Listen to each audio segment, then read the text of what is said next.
बिस्मिल्लाहिर्रहमानिर्रहीम अस्सलाम वालेकुम। टुडे विद नज़मा बुखारी के आज के व्लॉग के साथ मैं हाज़िर खिदमत हूँ और मेरे चैनल को सपोर्ट करने का, मुझे गाइड करने का, मुझे मशवरे देने का बहुत बहुत शुक्रिया। एक कल जो बहुत अच्छा मशवरा मुझे मिला, जो था कि जो कौमी और सूबाई असम्बली की टिकटें जो अनाउंस की जाएंगी दोनों साइडों से, अभी तो ना पीटीआई ने जारी की हैं ना पीएमएलएन ने जारी की हैं, उसके ऊपर जो है वो व्लॉग बनाने का मुझे मशवरा दिया गया और बड़ा अच्छा मशवरा है। इसके ऊपर यकीनन मैं कोशिश करूँगी कि इम्प्लीमेंट किया जा सके। मेरा प्रॉब्लम ये है कि मेरे पास बहुत सारी पार्टी की मालूमात होती हैं, लेकिन मैं चूँकि एक ज़िम्मेदार ओहदे पे हूँ और पार्टी का डिसिप्लिन और सीक्रेसी जो है, वो इस बात की डिमांड करती है कि जब तक एक खबर जो है वो पार्टी ऑफ़िशियली जारी ना करे, मैं उस पे जो है वो बात नहीं कर सकती। इसलिए बहुत सारी चीज़ें चाह कर भी मैं आपको नहीं बता पाती। लेकिन ये एक अच्छा मशवरा है और कोशिश करेंगे कि इसके ऊपर हम एक व्लॉग ज़रूर करें, जिसमें तमाम तो ख़ैर हल्के नहीं, लेकिन कौन से हल्के में कौन किससे मुकाबला कर रहा है। और अब तो आपको पता है तमाम इश्तिहारियों को, दहशतगर्दों को, सबको जो है वो इलेक्शन लड़ने की इजाज़त मिल गई है, सिवाय चंद के जो आटे में नमक के बराबर है। तो उसके ऊपर यकीनन बात करना बेहतर होगा। लेकिन मेरे चैनल को लाइक, सब्सक्राइब और शेयर ज़रूर कर दिया कीजिए। बेल आइकन को ज़रूर दबाया करें ताकि मेरी जब भी वीडियो आए वो आप देख सकें। दूसरी बात ये है कि आज बहुत सारी चीज़ें हैं करने के लिए। बल्ला वापस मिल गया, लेकिन कहानी अभी बाकी है मेरे यार। तो ये क्या स्टोरी है, इसके ऊपर जो बल्ले के ऊपर इस वक़्त नाच रही है पूरी तरीके फ़साद, उस बल्ले के ऊपर जो फ़ैसला है, उसके ऊपर तहफ़्फ़ुज़ात तो चले ख़ैर हैं ही हैं, लेकिन उसकी कानूनी भी एक पोज़ीशन है। वो क्या है, मैं आगे जाके उसके ऊपर जो है वो बात करूँगी। उसके बाद इमरान खान और 12 पुलिस एहलकार जो हैं, ये क्या स्टोरी है, ये बड़ी इंटरेस्टिंग स्टोरी है। इसके ऊपर भी मैंने आपसे बात करनी है। और काज़ी फ़ायज़ ईसा साहब जो हैं वो एक बहुत बड़ी मुसीबत से बच गए हैं। वो बड़ी मुसीबत क्या है, ज़ाहिर है इसका भी ज़िक्र हम आपके साथ करेंगे। लेकिन सबसे पहले जो एक क्रिटिसिज़्म आ रहा था, एक स्यापा पड़ा हुआ है, वो जी मुस्लिम लीग नून पीछे रह गई, वो अपने जलसों का ऐलान नहीं करी, वो अपनी कैंपेन शुरू नहीं करी। मतलब सिंपल सी बात ये है कि खैर जलसों का ऐलान तो हम जो है हमारे जलसे पहले से हो रहे थे। शहबाज साहब ने जो है वो जलसा किया, मरीम और नवाज़ साहिबा ने जलसा किया। लेकिन बड़े जलसे जो हैं वो ज़ाहिर है जब तक कैंडिडेट ही अनाउंस नहीं हुए, हमें पता ही नहीं है हमारा एमएनए एमपीए का कैंडिडेट कौन है। तो मियाँ साहब या बाकी लीडरशिप जो है जाकर क्या कहे कि किस उम्मीदवार के लिए वो जो है उस हल्के के अंदर आए। तो ज़ाहिर है उसके लिए इंतज़ार करना था। और आज जब मेरा व्लॉग आप देखेंगे तब तक, वरना कल सुबह तक तो इंशाल्लाह ताला पीएमएलएन जो है वो अपनी तमाम उम्मीदवारान फाइनल कर चुकी है और उसका ऐलान जो है वो कर दिया जाएगा। अब इसमें साथ ही मुस्लिम लीग नून ने अपने इंतखाबी जो जलसे हैं, उनका भी ऑफिशियल अनाउंसमेंट जो है वो गालिबन कल तक वो भी आप सुन लेंगे। लेकिन इस हवाले से जो है होमवर्क पूरा हो गया है और 15 जनवरी से जो है वो जलसे शुरू हो रहे हैं, जिसमें मियाँ नवाज शरीफ साहब ज़ाहिर है इसकी क़यादत करेंगे साथ में। और 60 जलसे होंगे, 60 बड़े जलसे पूरे मुल्क के अंदर होंगे, जिनके अंदर मरीम नवाज साहिबा और शहबाज साहब भी 15 जनवरी से इंतखाबी जलसों का ऐलान करेंगे। और नवाज शरीफ साहब जो हैं वो 17 जनवरी को उनका पहला जलसा जो है वो होने जा रहा है। वो कहाँ है, उसकी डिटेल्स क्या है, इंशाल्लाह ताला इसके लिए अभी इंतज़ार फरमाइए। बट पूरी जो कैंपेन है वो डिज़ाइन हो चुकी है, शेड्यूल तैयार हो चुका है और बहुत जल्द आपको अब मुस्लिम लीग नून ही हर स्क्रीन के ऊपर, हर जगह पर नज़र आएगी। उसके बाद जो बंटी और बबली की जोड़ी है, उसके ऊपर जो तोशाखाना का केस है और रेफरेंस है, उसके ऊपर उनका जो चार्जशीट उनको किया गया है, उसके अंदर बड़ी इंटरेस्टिंग डिटेल्स हैं। और अभी मैं ये बता दूं आपको, जो अहम बात है बताने वाली, वो ये है कि 108 जो है वो इन्होंने तोहफे लिए थे, जिनमें से सिर्फ 58 जो तोहफे हैं, सिर्फ उनका पहले किस्त जो है वो आई है नैब के रेफरेंस की, किस्त नंबर 2। यानी नैब रेफरेंस जो है दोशाखाना नंबर 2 वो अभी आने वाला है। और अभी ये जो पहले किस्त आई है ये बुशरा बीबी के तोहफ़ों से मुतल्लिक है। बुशरा बीबी जो है वो उसने बहुत सारे तोहफ़े डिक्लेयर ही नहीं किए, तोशाखाना में भिजवाए नहीं, और कम कीमत लगा के हीरे जवाहरात रखने का तो बाजी को शौक है ही है, ये आपको पता ही है। और नैब जो है उसने दुबई से तखमीना लगवाया है और पाकिस्तान में तहाइफ की कीमत कम करके ख़जाने को 1.5 अरब रुपए से ज़्यादा का नुकसान हुआ है। 1 अरब 57 करोड़ रुपए का नुकसान इन्होंने पहुँचाया है। और 3 अरब 16 करोड़ रुपए के तोहफे जो हैं, उनकी कीमत पाकिस्तान में 1 करोड़ 80 लाख, मतलब इतना तो चोर बाज़ारी में भी नहीं होता, जितनी कीमत इन्होंने लगाई है। और उस 1 करोड़ 80 लाख का भी आधा जो है वो 90 लाख अदा करके अगले घर ले गए।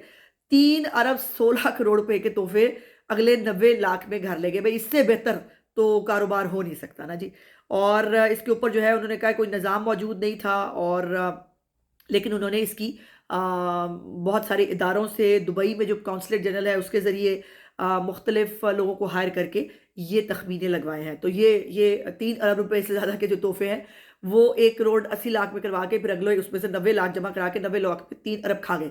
ये देखिए, इससे बड़ी कारीगरी नहीं हो सकती। आप ये बात माने, वैसे कारीगर बहुत है, मतलब पूरे दिनों का कारीगर है। अच्छा, उसके बाद जो इमरान खान और 12 पुलिस वाले हैं, वो क्या स्टोरी है? इमरान खान के ऊपर 12 जो 9 मई के मुकदमात हैं, जिनके अंदर उनको शामिल तफ्तीश करके उनकी गिरफ्तारी भी डाल दी गई है। उनके ऊपर जो है वो रिमांड लेने के लिए कोर्ट में गई थी 12 जो है थानों की, 12 इलाकों की पुलिस। वो डॉन का डायलॉग आपको याद आया ना? वो क्या डायलॉग है, डॉन के पीछे कितने मुल्कों की पुलिस लगी हुई है, वो इस टाइप का। तो इस डॉन के पीछे भी जो है वो अब 9 मई के हवाले से जो है वो 12 थानों के अंदर जो है वो मतलूब है, और उसके लिए उनका रिमांड तो नहीं दिया गया, लेकिन उनको ये इजाज़त दी गई है कि वो अडयाला जेल के अंदर ही इमरान खान से तफ्तीश करें। तफ्तीश क्या होगी, वो फिर धमकियाँ देगा, हाँ? और मैं ये कर दूँगा, मैं वो कर दूँगा, और जवाब उसने ढंग का देना नहीं है। और ये भी मैं आपको बता दूँ कि क्राइम बताते हैं, और लग रहा है कि ये काट लेना बेटे। क्राइम बताते हैं और लग ये रहा है कि इमरान खान का केस भी मिलिट्री ट्रायल जो है उसका होगा, क्योंकि इमरान खान जितने भी इस वक्त मिलिट्री ट्रायल के अंदर लोग, बच्चे, ख़वातीन जो है वो अगर केस भुगतेंगे तो उनको उकसाने वाला, उनको इन हालात पे पहुंचाने वाला इमरान खान है। सो इसके हवाले से भी गौर व खौस जारी है। उसके बाद जो काज़ी फ़ायज़ साहब जो बड़ी मुसीबत से बचे हैं, और जो बल्ले वाला केस है, ये इनकी आपस में कनेक्शन क्या है? इसमें कनेक्शन ये है कि आज सुप्रीम कोर्ट ऑफ पाकिस्तान के अंदर जो है वो 3 रुकनी बेंच जो है, जिसको बहुत तरले मिन्नतें करके, जिसको बहुत फ़ोर्स करके प्लीज़ ये केस जल्दी लगा लें, प्लीज़ ये सुन लें, कभी रजिस्ट्रार के दफ़्तर, कभी किसके दफ़्तर जाके जो है वो ये पिटीशन लगवाई गई थी। और उस पिटीशन के अंदर जो है वो आज सुप्रीम कोर्ट में वो पिटीशन वापस ले ली गई, और अली गौहर साहब जो है उन्होंने कहा कि जी हमारा पेशावर हाई कोर्ट में केस लगा हुआ है, तो आप ये जो हम ये पिटीशन है वापस लेना चाहते हैं। हामिद खान साहब जो कोई इसके मुद्दई थे, उसमें उन्होंने पूछा कि उनकी इजाज़त है, और उन्होंने भी आके कहा कि जी हम जो है वो इसको पेशावर हाई कोर्ट में हम इस केस को प्रसूट करेंगे, और इसलिए इसको जो है वो निपटा दिया गया। और इसमें काजी फ़ाज़िल साहब इसलिए बाल बाल बच गए, क्योंकि प्रोग्राम यही था कि अगर काजी फ़ाज़िल साहब ने बल्ले का निशान इमरान खान और उसकी जमात को ना दिया, तो इतनी ब्लेटेंट किस्म की, इतनी घटिया किस्म की कैंपेन काजी फ़ाज़िल साहब के ख़िलाफ़ की जाएगी, उनको मिलान किया जाएगा, उनकी किरदार कुशी की जाएगी। और वो खैर पहले भी हो रही है, अब कुछ ज़्यादा हाई लेवल पे होनी थी। और जो उनकी बाहर के टाइगर साफ़ी हैं और बाहर की जो लॉबिंग एजेंसियाँ हैं, जो इस वक़्त पूरी प्लानिंग कर रही हैं कि 9 मई के जो वाक़यात हैं उनको दोबारा दोहराया जाए, और उस हवाले से 6 फरवरी से लेकर ऑनवर्ड जो है वो इलेक्शन से 2 दिन पहले से एक तमाशा शुरू किया जाएगा। मुल्क के अंदर लॉ एंड ऑर्डर की सिचुएशन बनाई जाएगी, और उसको फिर आगे पहुँचाया जाएगा, और वही 1971 की जो एग्ज़ाम्पल्स देते हैं वो इसी तरह वो सेट होंगी। सो ये जो है वो प्लान है उनका। और इसी प्लान की खातिर जो है आपको पता है कि आतिफ खान ने भी इस बात को एक्सेप्ट कर लिया है कि उन्होंने फर्म्स हायर कर लिए हैं, उन फर्म्स का यही काम है। तो काजी फ़ाइज़ साहब इससे बाल बाल बच गए, चूँकि उनकी जान छूट गई, और ये बात जो है वो पेशावर हाई कोर्ट में चली गई। अब पेशावर हाई कोर्ट जो है वो, मतलब बड़ी इंटरेस्टिंग चीज़ ये है कि जो पेशावर हाई कोर्ट है वो, उसको कोई फ़र्क नहीं पड़ा कि आइन और कानून क्या कहता है, उसको कोई फ़र्क नहीं पड़ता इलेक्शन एक्ट क्या कहता है, उसको कोई फ़र्क नहीं पड़ता कि जो है ये क्या जो जो जुरिस्डिक्शन जो है वो क्या है, जो पेशावर हाई कोर्ट की। अब इसके अंदर बल्ले का निशान उन्होंने दे तो दिया, बहुत आउट ऑफ द वे जाके उन्होंने कहा कि बस बड़ी ज़रूरी है जी, इनको बड़ा गैर कानूनी था। लेकिन सवाल कानूनी तौर पर ये उठता है कि क्या इलेक्शन कमीशन ऑफ पाकिस्तान जो है उसका तो यकीनन फैसला तमाम सूबों पे इम्प्लीमेंट होता है, पूरे पाकिस्तान पे लगता है। लेकिन क्या पेशावर हाई कोर्ट की जुरिस्डिक्शन पेशावर हाई कोर्ट से बाहर होती है? क्या खैबर पख्तूनख्वा से बाहर उसका फैसला इम्प्लीमेंट कराया जा सकता है या नहीं? और यही बहुत बड़ा कानूनी सवाल है। सो इसलिए मुझे लगता है कि कहानी अभी बाकी है, और ये फैसला खैबर पख्तूनख्वा की हद तक तो शायद इम्प्लीमेंट हो जाए, उसके आगे इम्प्लीमेंट होगा या नहीं। और अब इसमें फिर जो आज सुप्रीम कोर्ट में अच्छा खासा लगी हुई थी पिटीशन, लेकिन उनके वुकला ने एक दफ़ा फिर गेम खेली है और गेम खेल कर जो है वो वहाँ से पिटीशन वापस ले ली। हालाँकि वो पिटीशन पेंड करने को भी कहा जा सकता था कि जी पेशावर हाई कोर्ट में चल रहा है, तो आप कल तक के लिए पेंड कर दें, जो भी फैसला आएगा उस पे फिर हम कल बात कर लेंगे। लेकिन उन्होंने कहा नहीं, वापस लेनी है।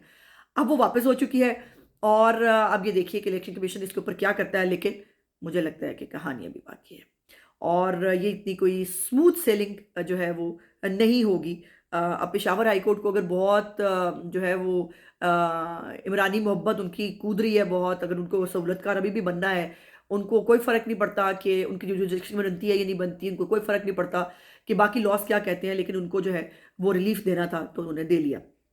अब इसके अंदर जो इलेक्शंस के हवाले से कल परसों अली ज़फ़र साहब ने जो है वो उन्होंने कहा जी हमारा 99% हमारा जो है वो काम कंप्लीट है और हमने जो है अपने उम्मीदवारों का तकरीबन फ़ैसला कर लिया। आज बैरिस्टर गौहर ने भी मीडिया से बात करते हुए यही कहा। लेकिन उससे पहले गेम शुरू हो गई है और वो गेम ये हो गई है कि फिर से इनके जो अपने लोग हैं वो इनके खिलाफ जुलूस निकाल रहे हैं। वो इनके खिलाफ पार्टी टिकट्स बेचने का इल्ज़ाम लगा रहे हैं और किसी हद तक वो दुरुस्त भी कह रहे हैं कि वो लोग जो साल से पार्टी के लिए काम कर रहे हैं, पार्टी के लिए इलेक्शन लड़ रहे हैं, उन सबको साइड पे करके वकीलों ने अपनी जो है वो स्काई लैब की तरह गिरे हैं लोगों के ऊपर और वकील वकील हैं हर तरफ। आम जो वर्कर है उसका तो कोई पुरसाने हाल नहीं है और इसमें जो है वो शेर अफजल मरवत ग्रुप जो है वो बैरिस्टर गौहर और मरकजी क़यादत के सामने है और उसमें जो है उन्होंने कहा जी लॉयर्स जो विंग है खैबर पख्तूनख्वा का उसको नज़रअंदाज किया गया है और हमने मुकदमात और जेलें भुगती हैं, लेकिन इसका हमें फल नहीं मिल रहा। और गौहर साहब जो है उन्होंने कहा जी अभी तो लिस्ट ही फाइनल नहीं हुई। अली ज़फ़र कह रहे हैं लिस्ट फाइनल हो गई है, गौहर साहब कह रहे हैं लिस्ट फाइनल नहीं हुई। पता नहीं है मतलब की बोल दे रहे हैं, मुझे तो कुछ समझ में नहीं आता।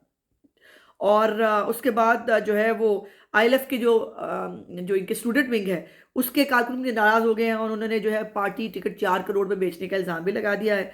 और कल जो है उन्होंने कोई प्रेस कॉन्फ्रेंस भी की थी। वो पहले पार्टी सेक्रेटेरिएट गए, वहाँ से उनको निकाल दिया गया। उनको कहा जी बिल्कुल कोई प्रेस कॉन्फ्रेंस नहीं हो सकती, भाग जाए यहाँ से। तो वो बेचारे फिर जो है वहाँ से निकल कर उन्होंने बाहर खड़े होकर प्रेस कॉन्फ्रेंस की। उन्होंने कहा कि जी वकील है, वकील हैं वो। अब वकील एक तरफ मेरी इतलात के मुताबिक देखें ना, उनके लिए फंड रेजिंग भी हो रही है, उनकी फीसें देने के भी जो है वो पैसे इकट्ठे किए जा रहे हैं, दूसरी तरफ उनको टिकटें भी दी जा रही हैं। तो अगर ये कहा जाए कि पीटीआई जो है वो वकीलों के हाथों हाईजैक हो गई है और आम पीटीआई का बंदा जो है उसकी कोई सुनवाई नहीं है, तो वो गलत नहीं होगा। मेरा आज का व्लॉग देखने का बहुत बहुत शुक्रिया। इंशाल्लाह अगले व्लॉग में आपसे बातचीत होगी। मेरे चैनल को लाइक सब्सक्राइब और शेयर जरूर किया करें। Thank you. खुदा हाफिज़।